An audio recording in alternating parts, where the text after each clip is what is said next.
દેશભરમાં વરસાદની તાબડતોબ બેટિંગ શરૂ થઈ ગઈ છે. ઉત્તરમાં ચોમાસું શરૂઆતમાં જ તોબા કરાવી રહ્યું છે, જ્યારે દક્ષિણમાં પણ સ્થિતિ કંઈક એવી જ છે.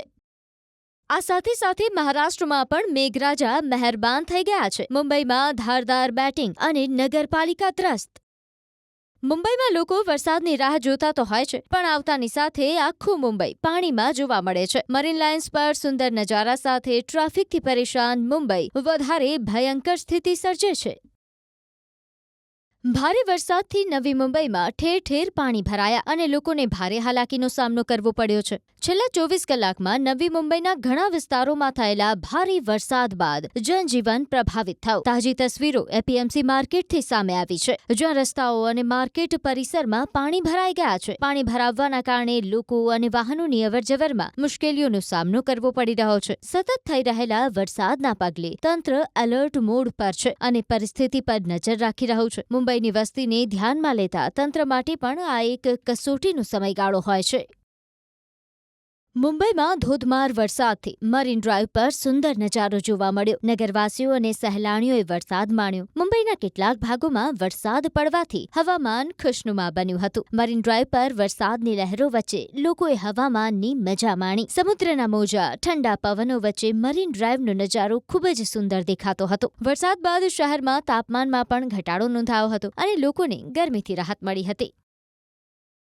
વરસાદ મુંબઈને સુંદર તો બનાવે છે, પરંતુ સંકટ પણ એટલા જ ઊભા કરે છે. ઠેર ઠેર ટ્રાફિક, પાણી ભરાવા તથા વૃક્ષો ધરાશાયી થવાના કિસ્સા પણ સામે આવ્યા છે. મુંબઈમાં ભારે વરસાદના કારણે મરીન ડ્રાઈવ પાસે ઝાડ પડ્યું. કર્મચારીઓ ઝાડ હટાવવાની કામગીરીમાં જોતરાયા. ઘટનામાં કોઈ જાનમાલનું નુકસાન સામે આવ્યું નથી, પણ મુંબઈની કોઈ પણ ઘટના વચ્ચે ટ્રાફિક જામ અનિવાર્ય છે.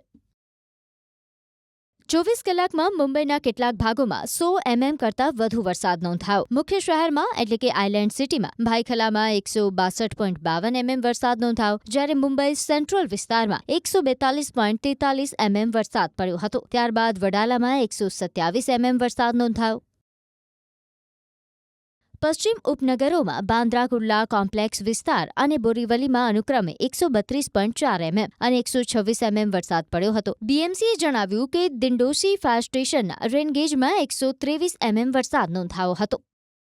મહારાષ્ટ્રના મુંબઈ અને તેના પાડોશી જિલ્લાઓ થાણે અને પાલઘરને રેડ એલર્ટ પર રાખવામાં આવ્યા છે, કારણ કે ભારતીય હવામાન વિભાગે બુધવારે ભારે વરસાદ માટે તાત્કાલિક ચેતવણી જાહેર કરી હતી.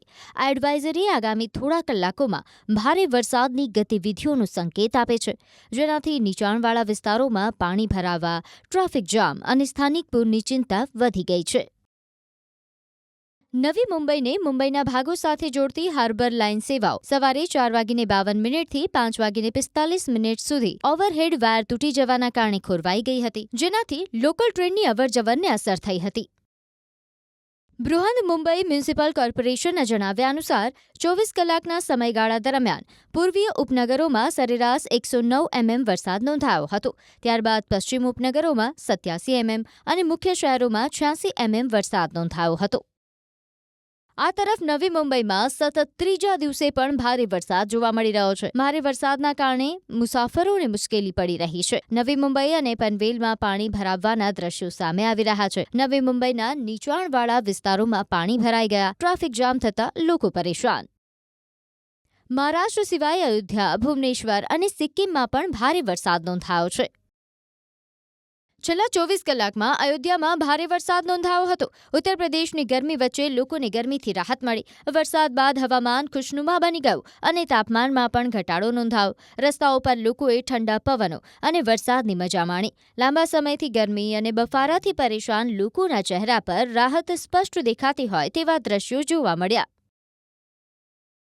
ભુવનેશ્વરના કેટલાક ભાગોમાં વરસાદ પડવાથી હવામાન ખુશનુમા બન્યું. ભુવનેશ્વરના કેટલાક ભાગોમાં ભારે વરસાદ પડ્યો હતો. ભારે વરસાદ પડવાથી તાપમાનમાં ઘટાડો થયો હતો, સાથે જ હવામાન પણ ખુશનુમા બની ગયું હતું. બીજી તરફ ભારે વરસાદના કારણે કેટલીક જગ્યાએ પાણી ભરાઈ જવાની સમસ્યા પણ સર્જાઈ હતી, જેના લીધે લોકોને હાલાકી પડી હતી. બીજી તરફ દેશના ઉત્તર પૂર્વના ઘણા શહેરોમાં વરસાદ જોવા મળ્યો, જ્યાં સિક્કિમમાં ભારે વરસાદનો કહેર દેખાયો. ભૂસ્ખલનથી નેશનલ હાઈવે 10 પરનો વાહન વ્યવહાર ખોરવાયો હતો. સિક્કિમના સિંગતમ વિસ્તારમાં સતત થઈ રહેલા ભારે વરસાદના કારણે ભૂસ્ખલનની ઘટના સામે આવી છે. ભૂસ્ખલનના કારણે રાષ્ટ્રીય ધોરીમાર્ગ નેશનલ હાઈવે 10 પર વાહન વ્યવહાર ખરાબ રીતે પ્રભાવિત થયો છે. રોડ પર કાટમાળ અને પથ્થરો જમા થવાથી વાહનોની અવરજવર ખોરવાઈ ગઈ હતી, જેનાથી હાઈવે પર ટ્રાફિક જામના દ્રશ્યો પણ જોવા મળ્યા હતા. આ તરફ હિમાચલ પ્રદેશના લાહોલ સ્પીતિમાં સતત વરસાદની વચ્ચે ફ્લેશ ફ્લડે જનજીવન પ્રભાવિત કરી દીધું.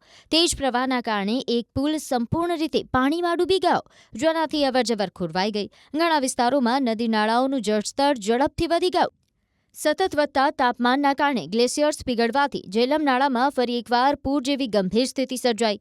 પૂરના કારણે નાળા પર બનાવવામાં આવેલો અસ્થાયી વૈકલ્પિક માર્ગ પણ તણાઈ ગયો, જેના કારણે બંને તરફ ડઝનબંધ વાહનો, પ્રવાસીઓ અને સ્થાનિક લોકો ફસાઈ ગયા. પહાડોમાં ગ્લેશિયર્સ પીગળવાથી નાળાઓમાં પૂર આવી રહ્યું છે, જ્યાં નાળામાં પાણીનું સ્તર અનેક ગણું વધવાથી જબરન પુલ પાણીમાં ડૂબી ગયો અને રોડ પર અવરજવર સંપૂર્ણ બંધ થઈ ગઈ. પૂરના કારણે 12થી વધુ પંચાયતનો જિલ્લા મથક સાથેનો સંપર્ક તૂટી ગયો.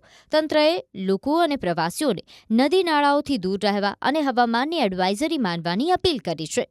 ફ્લેશ ફ્લડ બાદ પણ તંત્ર અને રાહત એજન્સીઓ પરિસ્થિતિ પર સતત નજર રાખી રહી છે. સંવેદનશીલ વિસ્તારોમાં લોકોને નદી નાળાઓથી દૂર રહેવા અને બિનજરૂરી મુસાફરી ટાળવાની સલાહ આપવામાં આવી છે. અસરગ્રસ્ત વિસ્તારોનું મૂલ્યાંકન પણ કરવામાં આવી રહ્યું છે. હવામાન વિભાગે પહાડી વિસ્તારોમાં ભારે વરસાદનું એલર્ટ જાહેર કર્યું છે. તંત્રએ સ્થાનિક લોકો અને પ્રવાસીઓને હવામાન સંબંધિત એડવાઇઝરીનું અચૂક પાલન કરવાની અપીલ કરી છે. રાહત અને બચાવ દળ જરૂર પડે તાત્કાલિક કાર્યવાહી માટે તૈયાર છે. બીજી તરફ હિમાચલ પ્રદેશ લાહોલ સ્પીતિથી હેલ્થ વર્કર પરચુન કુટ્ટીના હોસાલાની તસવીરો સામે આવી છે. રોડ પર કાટમાળ અને પથ્થરો જમા થવાથી વાહનોની અવરજવર ખોરવાઈ ગઈ હતી. નાળાએ રસ્તો રોક્યો, પરંતુ તેઓએ હાર ન માની બુલડોઝરની મદદથી નાળું પાર કરીને દુર્ગમ વિસ્તારોમાં પહોંચીને બાળકોને પોલિયોના ટીપા પીવડાવ્યા. તેમના સાહસ અને કર્તવ્ય નિષ્ઠાની લોકો ભરપૂર પ્રશંસા કરી રહ્યા છે. હાલમાં લાહોલ સ્પીતિમાં તંત્ર પરિસ્થિતિ પર નજર રાખી રહ્યું છે. ફ્લેશ ફ્લડના કારણે અસરગ્રસ્ત વિસ્તારોમાં સાવચેતીના પગલાં લેવામાં આવી રહ્યા છે. લોકોને અપીલ કરવામાં આવી રહી છે કે તંત્રના નિર્દેશોનું પાલન કરે અને કોઈ પણ જોખમી વિસ્તારમાં જવાનું ટાળે.